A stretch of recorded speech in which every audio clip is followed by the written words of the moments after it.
I am Joe, here with the most beautiful Nicole. Hey guys. And we're Scalp Logic, and today we're going to zoom into the details so you can see the impressions. And if you can't see up close in detail, what are we doing it here? doesn't count. You're not seeing healed results, right? You're not seeing zoomed in, and that's really what we're looking for. What you're living with it for a couple weeks, a couple months, that doesn't count. We want to know what you're living with it 2 years, 3 years down the road. We just came for his third and hopefully final session. Yes.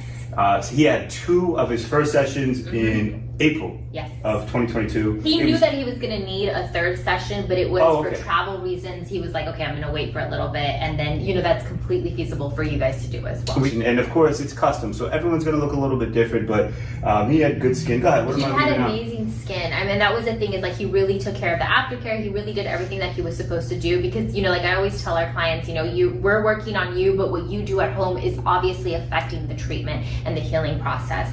But I really want to say something about the subtle pigmentation version. So a lot of people are so worried that this is not going to look natural, right? That's their always biggest fear. And then have you noticed it always changes? Once guys come in, once they've had a session or two, then they realize, how quickly can I get this on? Yes, there was a comment we had on YouTube recently, and we've heard this a lot, you know, what if it looks like I'm just starting to lose my hair, like I'm just thinning, like I don't even want to be fully with a full head of hair, I just want to look like it hasn't fully gone yet, right? And to your point, right, a lot of those guys, they come in saying that, and once they see how soft and subtle and real it looks, they're like, give me the whole thing, give it. In most cases, they're like, let's go a little bit heavier now. Exactly. Baby steps, right? It's like the surest way. And I mean, this is the truth. It's like, you know, you can search anywhere on the internet, but once you have a first session and they've gone already too deep, or the hairline is extremely established, you can't take that back. There's no way to change your mind. And the way that we do it is such a build-up process that no errors can ever be made.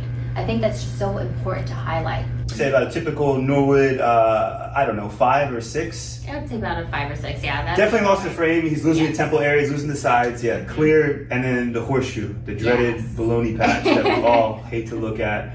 Right, so he definitely had the horseshoe pattern coming in there. And this gentleman is somebody that always wore a hat, no matter what. Didn't matter the event, didn't matter what was happening, there was always a hat on his head. And I think that was the biggest thing, is he just wanted the option to wear a hat if he chose to, not because he felt that he needed to. Yeah, that sounds familiar. Make the hat an accessory instead of a necessity. Because I was that guy where it almost like a hairpiece, I'd wear that hat. But we will follow up in about a month or 2, as we're always saying, because this isn't a true example of what we just did to this guy. We want to show you what it looks like healed. The client's perspective on this was, this is amazing. Like, I feel so much more confident. Yes, I do feel it needs to be a little bit darker, but I feel so comfortable in the process that we did it. If you want, you know, to grow your hair out longer, or you want like a full look or like a one clip, or if you want to fade, I just saw a picture on Reddit. The guy that had a 0 fade. I mean, the picture was from 40 feet away. It was 8 months healed, is what it said. And the guy clearly had darker SMP up here, and then the sides had a 0. And a lot of guys love that look. And that's what I'm trying to say, is that maybe it's a little bit greedy if you fully understand, because the compromise is it's going to look like ink blobs up close. And I would say a lot of times, like, you know, we understand like hair loss hits so hard. I mean, it hits, and you feel like desperate to have anything on your scalp, so it can almost say to the world, I'm not a bald dude. I haven't lost my hair. I'm still young. I'm still youthful. I still feel all of these things. But I think it's like you're towing that line where it's like, you know, but people are going to be able to tell that you've lost your hair. They're going to be able to tell that something looks suspicious, I would say. What's the difference between what we do and what everyone else does?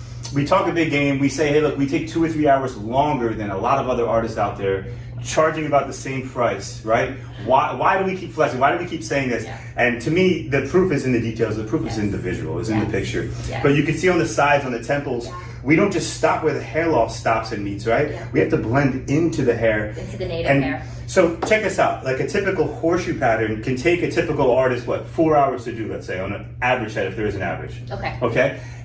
And then if you want to do some blending in addition, blending takes another hour and a half in addition to doing that, right? So what I'm just trying to communicate to. And the blending on the back too, where the horseshoe is. It's not like you you have to go under the horseshoe. Right here, you're blending everywhere, so that if anybody looks at you from any angle, it looks completely complete. It looks amazing. It looks flawless. It's not just like, oh, it looks good up here, but oh, there's a line. Oh, okay.